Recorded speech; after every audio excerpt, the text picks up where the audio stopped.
Well, kia ora everyone. We've got Sue here. Sue undertook the 30-day Te Reo Bootcamp course in August 2018.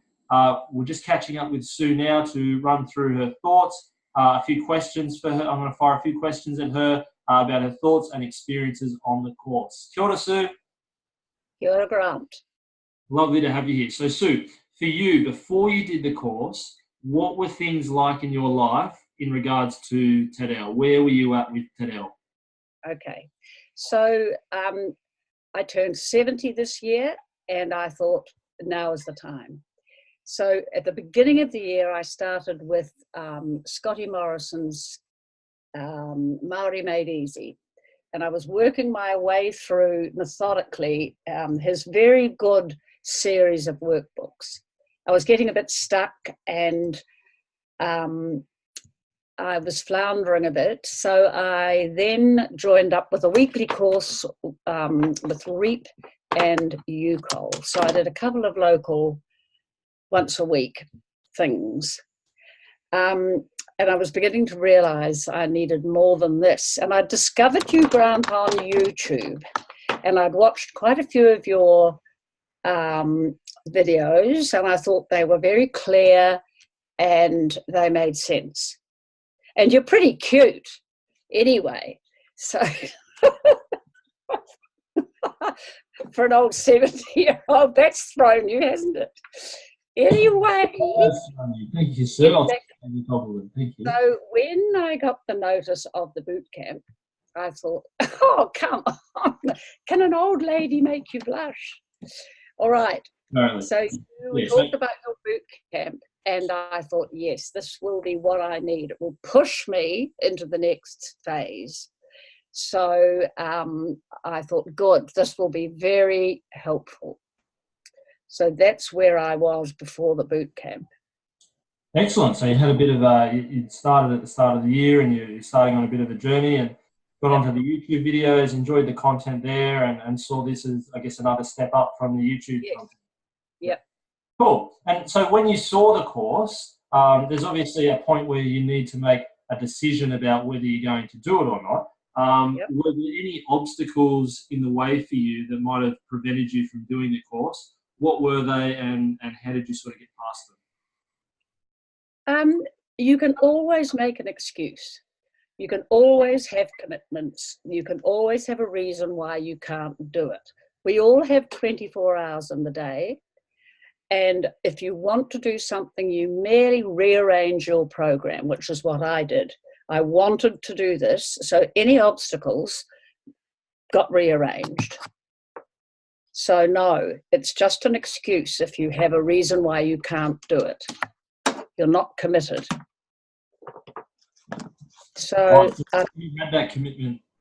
You just thought, yes, I've already made that. It took me a week or so to think, oh, is this, I suppose my first thing, not being extremely online oriented, I thought, oh, is this real? Is this a hoax? You know, rah-de-rah. But because I'd already seen some of your clips, I was quite confident it was kosher. So it didn't take me long to realize I would do this. Yeah. Okay. So it was perhaps just seeing something online and just a bit unsure whether it was, legitimate or not. Yeah, that's right. Cool. We've obviously got past that because it is legitimate, and you've done the course. Yes, I can certainly testify to that. Awesome. So what did you find as a result of doing the course? What did you get out of the course? Right. So I got out of it the realization that I needed to do it every day. This was going to be a lot of work. I really enjoyed the daily emails coming through, which generate a lot of work. You can't do it all in a day, but it's there to be done after the course, really. The ammunition now I have in a big fat folder. So I really enjoyed the little groups. It's overwhelming for me, Facebook, with alerts and tweets and likes, and it's so distracting for an old brain in a big group. So when I discovered we had the three of us in a little group, that made all the difference. I really enjoyed the little group, the chit chat and the experimentation, the laughs. You could try something out in the group.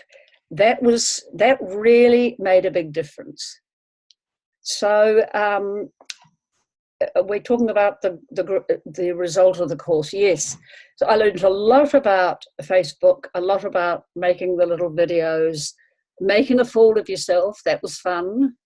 And yeah, there was all of that side of it. Plus, I now have a comprehensive folder of work that I can do over the next few months. Awesome. So yeah, so there's a lot. There is a lot. I'm just going to go back to when your first part of that response, and yeah, there is quite a lot of work on that in that course, and it would take a lot of time to do. Some people did actually do all the work every day. Probably wasn't too many because it was sort of working 6 days a week, working at it. It can be a bit. But yeah, all of that information and all the content there does stay there in perpetuity, and you've obviously printed it all out and can work, with a piece of paper. But for everyone else, it's all still online there as well, which is another real benefit for people. They can come back and review all that content. The small groups that, if you're watching at home, the small groups Sue's referring to is we work with accountability groups. So I actually get the students to form small groups of 3, and then they can work through the content there together and bounce ideas off each other. And some are moving faster than others, and they can sort of help each other and pull each other along on that journey as well. And it sounds like you got a lot out of that, Sue. Well, I did get a lot out of the group. It made it small and intimate. And the course I'm doing now, there's 350 in the group, and so I don't have any real contact with any of the group. I just stick to my work. But the group was excellent. The group was just excellent. But yes, I had to print it out, so I've got something to see. I've got it there on my desk. If it was all still on Facebook, I'd probably forget about it, Grant. I think the hard copy of that course, for me, is very good. I can refer to it at any time. Excellent. So what specific feature did you like most about the course? I know you just talked about the groups there, so maybe it's that. Yeah. It's certainly the group good.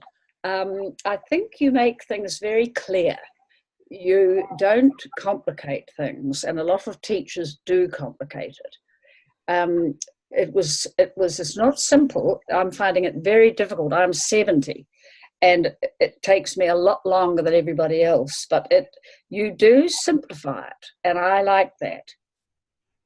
So that was a very good thing. Yes. Cool. So, yeah, and when you say simplify, I think that it's simplified in the sense that the content is built around meeting people where they're at. Yes. The content's built around, let's work on things that you're already saying in your day-to-day basis. Let's get those converted over to Te Reo. Let's work on things that you use specifically. I don't really tell you to go and, when I say go out and form some new sentences, I don't give you the sentences. I tell you, go out and work out sentences that are applicable to you, because a 70-year-old lady like yourself is going to have a different environment that she lives in and that she works in and that she exists in than someone that's 18 years old, or a single mum that's 25, or a young teenager, and that's really the power of it. Being able to build that, the student's able to build the coursework around their own life. That's it. My vocabulary is different. It is, where are my glasses? Where are my hearing aids? Where are my teeth? I mean, that's you know what I mean? Tragic, isn't it? Anyway. No, here you go. Sorry. The speaking of it that I'm really, I'm desperate to join a group or whatever, because there doesn't seem to be anything like this, but to be able to speak on a regular basis will really help me. That's what I need more than anything. And then I can use these tools. It's a real block. It's a real barrier. Not having anyone at home or around that I can kororo with. And yes, you've obviously taken some steps there to change that with the message you sent me earlier, and I'll touch on that at the end of the course because I think that's a really good initiative by yourself. So moving on, would you recommend this course to others that are considering taking it? And if so, why? Yes, I certainly would, because the learning of the language is not one thing. It's a lot of things that you have to do. And this course is a very good, strong part of the learning process. It helped focus me. It made me realize I had to work at it, on a very regular basis, to allow myself a couple of hours each day and just do something. But the boot camp was one part, and a good strong part, of the program I am undertaking, if that makes any sense. Yeah, no, it's not just about speaking, it's about connecting with other people, for instance. Yes. It's about writing, it's about recognizing, it's about hearing, it's about seeing, it's about right. It's a bit of everything. Yeah, that's it. A lot of those different things. Awesome. So this video will obviously go out, and there's potentially hundreds and thousands of people watching this video into the future. Is there anything else that you'd like to add to the viewers at home, or for the viewers at home? Okay, well, just a big thank you to you, Grant, because you come at it a different way, and you certainly have helped me, and I most certainly would recommend it. I'd probably even do it again, in 6 months or so, just to reinforce things and keep the train on the tracks, keep me on the tracks. Yes. No, I think otherwise we've said it all. Right. Well, thank you, Sue. I really appreciate you taking the time out of your day to jump on the call and share your experiences with us. Now, there is one last thing I want to share on this video, and that is Sue's actually starting up a new initiative in her hometown down in sort of south of the North Island. Sue, do you want to maybe share a bit? The Wairarapa, Carterton, yes, Masterton, Carterton, Martinborough, Featherston, the Wairarapa, yes. Yeah, so it's just Wellington. Yeah, so Sue's actually starting an initiative called 𝐒𝐭𝐚𝐫𝐿𝐼 and 𝐶ōrero, and it's looking at opening up an opportunity for people to come down and it looks like meet on a regular basis and be able to just have that general sort of conversation outside of that classroom context, just where people can catch up for a coffee, get together, start speaking, talk about any challenges that they're having, and really just make it a knowledge sharing sort of session. Does that sound about right? That's right. That's right. Yes. Right. Great initiative, Sue. And if anyone out there is in that area, I'd recommend you'll find her details probably in this video. I'll pop up some details about what Sue's got going on here. But if you're at home and you're thinking that you need something like this in your area, well, just start one. Well, I couldn't find one, so I had to start one. Yeah. That or miss out. There will be a lot of people out there thinking, why doesn't someone start one? Well, the opportunity is really up to you. It's up to you Everything's up to you, isn't it? It's up to you. It's up to the individual. If it's meant to be, it's up to me. And if you want it to happen, then you've got to make that happen. You've got to make it happen. You've got to make it happen. Well, Sue, thank you very much. I really appreciate you taking the time to jump on this call with me. And we'll definitely be staying in touch and keeping tabs on how that journey's going. That's great. Thank you, Grant.